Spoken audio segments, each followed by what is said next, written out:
Շաբաթներ առաջ բանակում գրանցվեց հերթական զոհը։ Զինծառայողը ինքնասպան էր եղել։ Հանգամանքները հայտնի չեն, ընթանում է քննություն, որի արդյունքում էլ կպարզվեն զինվորի այդ քայլի դրդապատճառները։ Դեպքն առիթ դարձավ, որպեսզի նորից օրակարգ գա բանակի բարեփոխումների համատեքստում զինված ուժերի անձնակազմի ռեֆորմների խնդիրը։ Իհարկե, այստեղ հարց է առաջ գալիս. ինչ է պետք անել անձնակազմի հետ, որտեղից սկսել, ուր գնալ։ Բարեփոխումները պետք է սկսել սպայակազմից, ասում են ոլորտի մասնագետները։ Մեր սպաների, բանակի սպաների մեծ մասը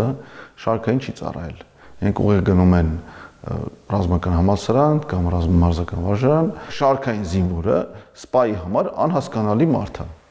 Ինքը չգիտի իր լեզվով խոսել, ինքը չգիտի իր դարդերը, ինքը չգիտի այդ ծառայությունը իրանից ինչ է ներկայացնում։ Բացի այն, որ սպան շարքայինին չի հասկանում, նա մեծ հաշվով շարքայինին հասկանալու համար ժամանակ էլ չունի, նույնիսկ եթե ունի ցանկություն։ Պարզապես ավելի հրատապ գործերով է զբաղված։ Սպայական անձնակազմին այնքան են թղթախեղտ արել, թղթաբանությամբ զբաղվել ստիպել, որ սպայական անձնակազմը ուղղակի չի հասցնում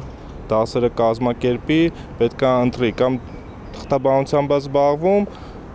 կամ թղթաբանությունը թողում է, զբաղվում է զորքով, ինչի պատճառով թղթաբանության համար հետո ընկնում է ծառայական քննության մեջ։ Բնականաբար, սպայակազմի գերակշիռ մասը նախընտրում է չունենալ թղթերի հետ խնդիրներ։ Ի վերջո, դրա պատճառով տարբեր անախորժություններ կարող է ունենալ, թեկուզ հավելավճարների մասով։ Նշանակում է տուժելու է զորքի հետ աշխատանքը։ Չեն հասցնում զբաղվեն, զորքը ազատ է մնում, շատ ազատ ժամանակն է, կարանք բերդերի օրինակով նայենք, բերում է արդեն միջանձնային հարաբերությունների վատթարացման, իսկ եթե զորքը միշտ պարապմունքների մեջ լինի, ժամանակ ուղղակի չի ունենա ուրիշ բաների վրա օգտագործի։ Այստեղից էլ բխում են մյուս խնդիրները։ Զինծառայողների միջև բաց փոխհարաբերությունները, զինվոր-զինվոր եւ սպա-զինվոր ոչ կանոնակարգային հարաբերությունները։ Մենք ինչ ենք տեսնում, որ շատ հաճախ այս պարտականություն համարվող գործողությունները, երբ որ չեն կատարվում, ցավոք սրտի էլի հանգեցնում են բռնության, միջանձնային որոշակի դեպքերի, վիրավորանքների եւ շատ առանձին դեպքերում էլ ավելի ծանր հետևանքների, խոստանգումների, ինչու՞ չէ նաեւ ինքնասպանության դրսևորումների։ Զինված ուժերում ինքնասպանությունների պատճառներից մեկը դիրքում հերթապահության պահին ննջելն է։ Սա շատ դեպքերում հանգեցրել է ծեծի ու նսեմացման եւ որպես հետևանք ինքնասպանության։ Բանակում վատ բարքերի հետևանքն է սա, իսկ դրա համար հասարակությունը պետք է փոխվի, չէ՞ որ բանակը հասարակության հայելին է։ Սիրում են կրկնել պատասխանատու չինովնիկները եւ հավելում, որ հասարակության փոփոխությունը պետք է սկսել բակից, դպրոցից, մանկապարտեզից եւ այլն։ Բայց այդ աշխատանքը կարելի է սկսել օրինակ սպայակազմից։ Ազատ ելք հասկացողություն կա, որը 4 տարվա կամ 5 տարվա սովորողներին հասնում է 3-րդ տարուց։ Ես օրինակ իմաստը չեմ հասկանում, ինչու մարդկանց կտրել հասարակությունից, եթե 6-ից հետո նրանք ոչինչ չունեն անելու։ Իսկ արհեստական պահում են զորամասերում։ Այս կարգն ապագա սպաներին կտրում է հասարակությունից, իրականությունից, ինչը հետո արդեն զորամասում իր բացասական ազդեցությունն է ունենում։ Մեկուսացնում ես հասարակությունից, ինքը լավ բաները չի տենում, այդ փակ հասբանի մեջ միջավայրում տենում է մենակ ռազմագողականը, պարզա ինքը գնա նույն բաները փորձելու է, նույն կարգերը փորձելու է հաստատել արդեն զորամասում, որտեղ ժամկետայիններ են ու որպես սպա, ու միջանձնային հարաբերությունները շատ հաճախ չի ստացվելու։ Սպայակազմի խնդիրը հասկանալի է, իսկ ինչ անել անձնակազմի հետ, այսինքն զինծառայողների միջանձնային ծանր հարաբերությունների եւ հոգեբանական վիճակի հարցն է բաց մնում։ Պատկերացրեք 17.5 տարեկան տղային, ասենք նախ 6 ամիս նախքանի զորակոչը, պայմանական, ամիսը մեկ գնում է երրորդյա ռազմամարզական ճամբարներ։ Սովորում զենքի հետ վերաբերվել, այնտեղ աշխատում են հրահանգիչներ, որոնք նաև հոգեբանական պատկերն են կերտում։ Հենց այս մեթոդով է հնարավոր իրականացնել ապագա զինվորների պարզ ասած դասակարգում, ըստ ունակությունների։ Սա բավականին տարածված երևույթ է շատերի համար որպես օրինակ ծառայող իսրայելական բանակում։ Տարանջատում են ծառայության ճյուղերը, ասում են, այս տղան լավ հետախույս կլինի, որտեղ ինքը գիշերը լավ է ապրում, իսկ այս տղան պետք է լինի հրաձիգ, որովհետև ինքը զենքի հետ լավ գիտի եւ ինքը ունի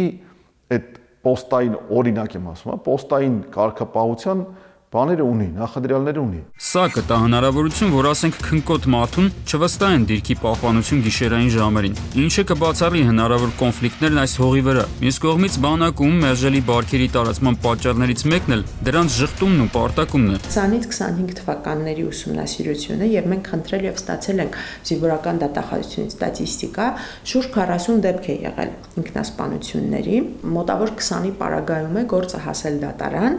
սակայն երբ որ մենք փորձում ենք հասկանալ այդ 20 գործերը որոնքն են, ընդամենը 3 գործով է հասանելի քրեական գործերի մասին տեղեկություն դատալեքսում որպես գնող գործեր ավարտված։ Ինքնասպանություններից որոշների պատճառն էլ բանակում բռնության ենթարկվածների եւ ենթարկողների հետ պատասխանատու մարմինների ոչ հետեւողական աշխատանքն է։ Անձը չի գտնում ազատազրկման, այլ օրինակ փորձաշրջան է նշանակվում եւ բռնարարը եւ տուժողը վերադառնում են նույն միջավայրը, որտեղ բռնությունը տեղի է ունեցել, սա հանգեցնում է մի իրավիճակի, որ ոչ միայն չի կանխարգելվում, այլ այդ կողմերը հասկանում են, որ տեսեք, պատիժ չկա, սխաղի կանոնը հաջորդ դրվագում միգուցե շատ ավելի վատ դաժան վերաբերմունք տեղի ունենա, ընդհանուր միջև կյանքի նկատմամբ ոտնձգություններ։ Իսկ չկա զորամասում մարդ, ով կարող է հարթել սուրանքյունները, որոնք պարբերաբար առաջանում են զինվորների կամ սպաների միջև շփումների ընթացքում։ Սպաների հետ երբևէ որևէ հոգեբան, ռազմական հոգեբան չի աշխատում։ Ռազմական հոգեբաններ շատ քիչ ունեն, երբ 1 տասնյակ կամ նման քանակի։ Դու չունես փորձված մասնագետ հոգեբան, որը կտեսնի, ասենք, նույնիսկ շարքում կանգնելու ձևից կամ ծխելու ձևից կամ այդ մարդու դիմացինի հետ խոսելու առանձնահատկություններից։ Օրինակ, ասենք, եթե մարդը դիմաց նստած է եւ աչքերը փախցնում է, ուրեմն ինքը ունի ինչ-որ հոգեբանական խնդիր։ Վերջին տարիներին սպաների աշխատավարձերը բարձրացել են, եւ դա հույս էր տալիս, որ պետությունը կարող է ֆիլտրել սպայակազմը եւ բանակի կազմը համալրել լիդերի հատկանիշներ ունեցող անձնակազմի հետ աշխատելու ունակ, հոգեպես հավասարակշիռ անձանցով։ Փողի դիմաց մարդ, ով որ պատրաստ է զոհվի, ես չեմ ճանաչում։ Գաղափարը մեր բանակից հանել են։ Մեկը գլխավորը դա է, որ չեն կարողանում մարդ հավաքեն։ Մարդ նայում է պարեկ լինելով, դու շատ ավելի շատ աշխատավարձ կարաս ստանաս, թափթազա ավտո քշելով, շատ կոմֆորտ պայմաններում, խի գնաս ծառայես։ Սպա դառնաս օրինակ։ Հասարակական կազմակերպությունների ներկայացուցիչները նշում են, որ նախորդ տարիների համեմատ բանակը աստիճանաբար փակվում է եւ դադարում համագործակցել հասարակական հատվածի հետ բարեփոխումների իրականացման համատեքստում։ Սա մեծացնում է հանրություն բանակ անջրպետը եւ դժվար հաղթահարելի դարձնում զինված ուժերի ներսում գոյություն ունեցող խնդիրները։ Արմեն Նաթալյան, Գրիգոր Հովսեփյան, Սուրանկյուն։